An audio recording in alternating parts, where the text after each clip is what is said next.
Have you ever wondered why you aren't getting the results, relationships, or life that you want, or why some of your clients run into the same problems? I'm certified life coach Lindsay Poelman, and I'm here to tell you that there's nothing wrong with you. There's just more to understand about the multifaceted beauty of the human body.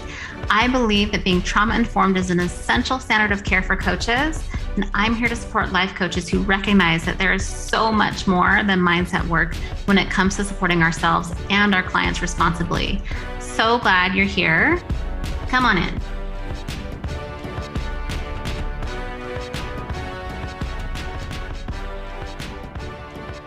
Hey everyone, cannot wait to talk to you about this week's topic about how the misuse of the model causes us to bulldoze our intuition and our nervous systems.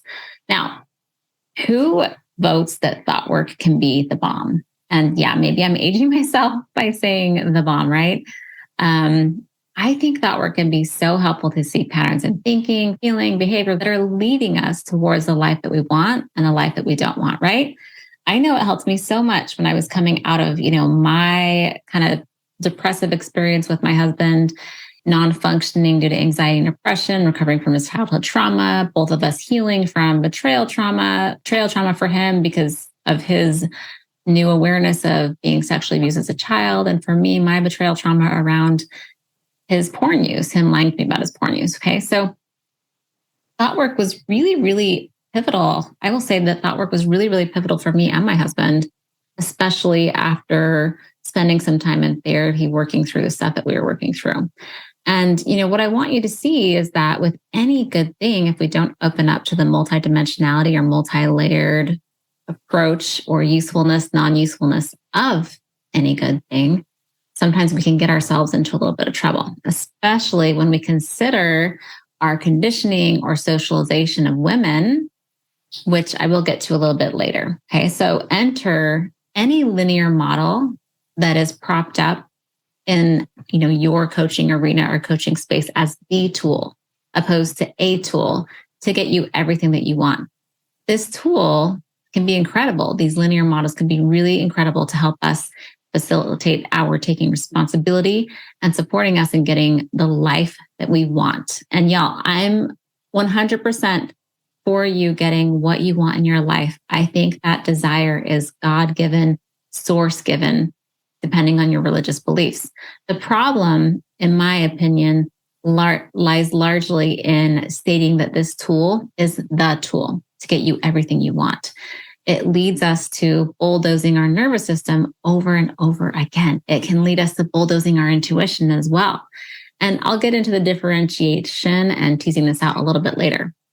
But when we approach this idea that, the model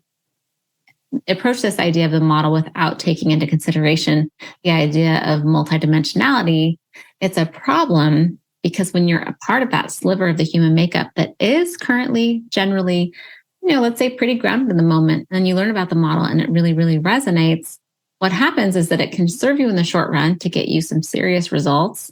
And then sometimes this results in you kind of overriding the needs of your nervous system in the name of getting the results that you want with your thoughts. So sometimes this isn't really manifested or noticed until years after your initial success by using the model as the only tool, but realizing years in that your body is tired, overrun, burnt out because we haven't been bringing in other modalities to support you in your growth and development properly. Now, more often than not, I think most people that find themselves not in that general sliver of groundedness when they learn about the model, and while it helps with initial empowerment and responsibility, which I talked about in the last episode, sometimes what happens is when you can get yourself to follow through with the things that you're wanting so badly for yourself, while you're looking at these people, these mentors, these people that you look up to that are saying, this is the answer, this is the answer, this is the answer, it can be really, really confusing for you, right? Let's say that you want to earn 100K. So you work at your thoughts over and over. You think them, you journal them, you model them again. You set affirmations, you set reminders in your phone, all these things, right? And it doesn't happen. And then if you're socialized as a woman and you don't get this result that you want, it's so natural to blame yourself for this model not working. we've got the self-blame, we've got the doubt that ensues. And then on top of that, you blame yourself for these thoughts of blaming yourself. Okay. It's really common for us to gaslight ourselves as women, to question ourselves when something goes wrong or when something goes amiss, right? How many times have you found yourself questioning you're crazy in different parts of your life? This, unfortunately, and this could be its own podcast episode, so maybe it will, but unfortunately, this abuse culture that has been normalized in our patriarchal society has really caused us to internalize patterns of self-gaslighting and self-blame and over-responsibility. So again, responsibility to me is a very sexy thing. Who doesn't love a partner that owns their stuff, right? We really, really appreciate it in others, and oftentimes can overuse it. I think as women generally can overuse it with ourselves. And so again, if you want a little bit more on this, you can learn more in my last episode. But what happens if we just kind of go back to this over responsibility when the model's not working for us, and then we blame ourselves and blame our thoughts, is this gets confirmed by our mentors or other people in the industry that keep touting, well, it starts with your thoughts. It starts with your thoughts. It changes with your thoughts. Change your thoughts, change your life. When in actuality, there's nothing wrong with you, and there never was. Okay. And when in actuality, there are other ways to change your thinking. Okay. If we've tried the top-down approach, which I think is beautiful, I think it's great. I'm all about it, y'all. If you're trying the top-down approach and you're trying this linear model, in whatever coaching program that you've learned, and you're not getting the results you want, it's time to try something different. Okay. So this is where a bottom-top approach to healing and growth can really support you in learning more about your body than thinking it all starts with your head. Okay. The last thing I want to offer is this idea of bulldozing your nervous system with your thoughts. Okay. You've got to know where these thoughts are coming from. Okay. Everything doesn't just kind of start up in our head, right? And, when we think about the thoughts that we're putting into models, are these ego-based? Are they fear-based? Are they thoughts to, support you in like running away from the thing that you're afraid of, when really all we need to do is shine a little bit of light on it? And, these thoughts that you're putting in the model that you want to think to get what you want, does your body even believe them? Okay. Our ego is attracted to more ego. So if we're sticking egoic thoughts in the T line of a model because we're trying to we're attracted to more ego, it's just something to kind of pay attention to. So our ego is attracted to greater ego, and our presence is attracted to greater presence. So when you're putting egoic-based thoughts in a model, what happens for you? What are you growing? Is it sustainable? Is it bringing you the true emotion that you want to have? Is it supporting you in the restful, easy, flowy life that you're looking for? Is it, again, a thought set up to help you run away or distract from something you just absolutely don't think you can handle? And is the thought that you're putting in, is it feeding your ego or is it feeding your presence? Okay.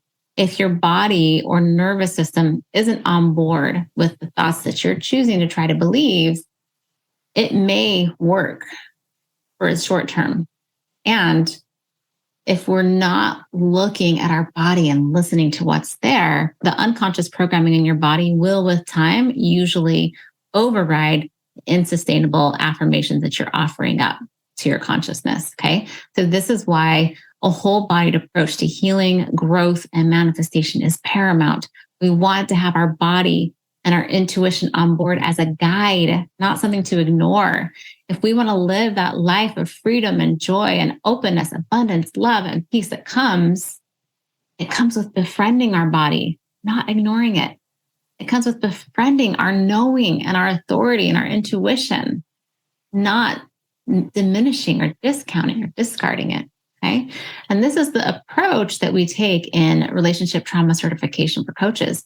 We are developing out your relationship with yourself, with the language of your unique body, learning about your unique patterns of processing, thinking, manifesting, and healing, developing the belief that you are the final authority on you, and you are the one that knows what you need. We're teaching you how to learn the language of your body and helping you start and get into a grounded enough space so that you can be that one to distinguish and differentiate and bring that up and start seeing so that you can translate that into words so that you know what you need. Okay. So ultimately, what do I think of linear models used in coaching programs? Honestly, I just think of them as a tool and not the tool to supporting your growth and development and healing.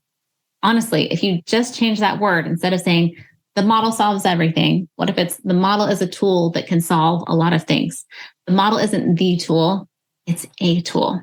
I train coaches with a tool of mine. Haha, see how I don't say the tool? But I train my coaches with a tool that I've developed called the self-trust triad so that they know when to use the model and when to drop into other modalities to support themselves so that they can get the results that they want and the healing that they are deserving of, and also know how to support their clients with that too. So, I mean, when I really, really step back, I think of the model as more of a manifestation to use, tool to use when we're in a kind of grounded space, more than like a tool of healing and growth. Now, I will say that I also think when we're thinking of the past, the model can be helpful, not necessarily because of its linearity specifically, but more because just taking the time to put something into a model can help us really like slow things down to start picking up on our unique patterns in our body that we may exhibit in more activated states.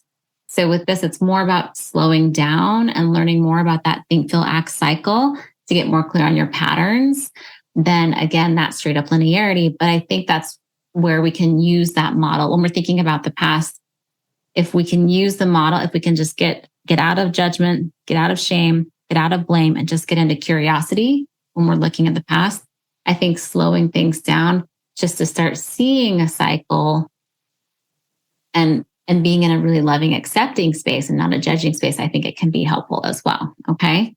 So for me, this is a way that I think about this work. And I won't say it's the way, because I think that's where this industry can get into trouble. And I think we can be experts without claiming full authority. I really, really do. And so for you, as you just try on different things that you hear, just ask yourself, like, what do I want to think about linear models?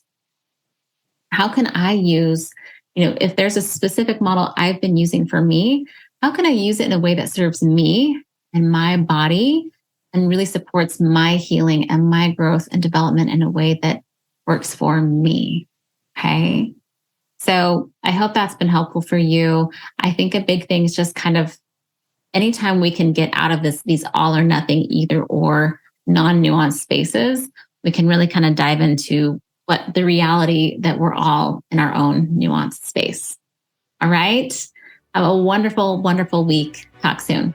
Hey, come and join us in this revolution. Gotta crawl before we walk. This an evolution. So are you ready to become a part of our forever community of trauma-informed coaches? Go to lindsaypoelman.com and see if my advanced certification is a fit for you. And we ready to heal is what we pursuing. Coaches change lives, it's what we doing. This the place to be, no need to panic, see. We got each other's backs in this healing community. Wanna know the facts? It's simple. When we coming together, yeah, we got unity.